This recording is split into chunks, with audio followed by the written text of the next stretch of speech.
So I guess by now everybody has heard the good news. That's right, Sci-Fighters has finally come out. This is a free browser-based game. You can play it on Armor Games, developed by one of the guys from the team Super Flash Bros. And this is kind of like an arena-style, meant to be multiplayer game, but it only has local multiplayer right now, which is kind of an inconvenience and kind of annoying, because online multiplayer would make this a lot better. But we'll talk about that more as we get into the game itself. So I just picked a character, and now we're entering one of the arenas for the game. Now, basically, there's 4 players, myself as the red guy, and then 3 AI-controlled people. And then there's this kind of robot thing in the center that's basically just like a portable furnace that wants to fuck our days up. And our goal is to be the last man standing. And unfortunately, because of this power-up I got that makes me more attracted to the robot furnace, I ended up actually being the first one to go. So luckily it gives you the ability to skip rounds, so I'll take that opportunity right now. And we'll move on to the next one, where hopefully I'll get more of a chance to talk while I play.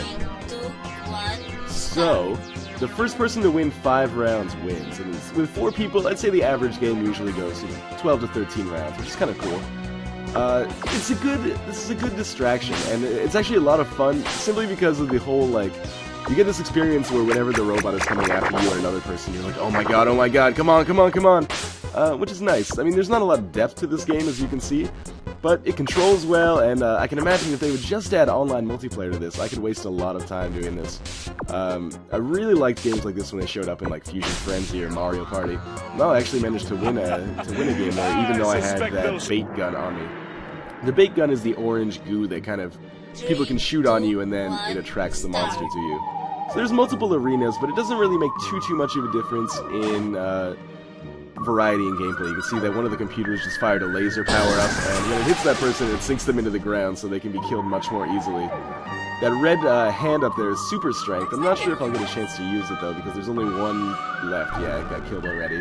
But if you have super strength, you can pick up another character and then throw them into the monster, which is always a helpless moment of, you know, watching your inevitable fate creep up on you. I actually picked up a monster potion here. Oh, but I got killed. When you get the monster potion, you can also eat other players. You go much slower. But the ability to eat other players makes you definitely a powerhouse. Again, as I was saying, not a lot of depth here, and the AI can sometimes be either way too hard or way too dumb, just like running into the corner the entire time, as you can see. But if somehow they could get online multiplayer going on in this, I would, you know, probably spend the rest of my life playing this game. It's just one of those things that, you know, by itself is alright, it's a nice diversion, but with other people, it can be a serious time sink. Worth noting, it does have local multiplayer, so you know, even on one computer, one keyboard, one mouse, you can play with a friend.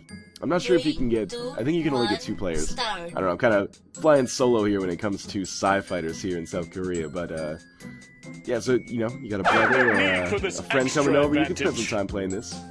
Oh, I'm gonna eat, yeah, fuck you guys, gotcha! Alright.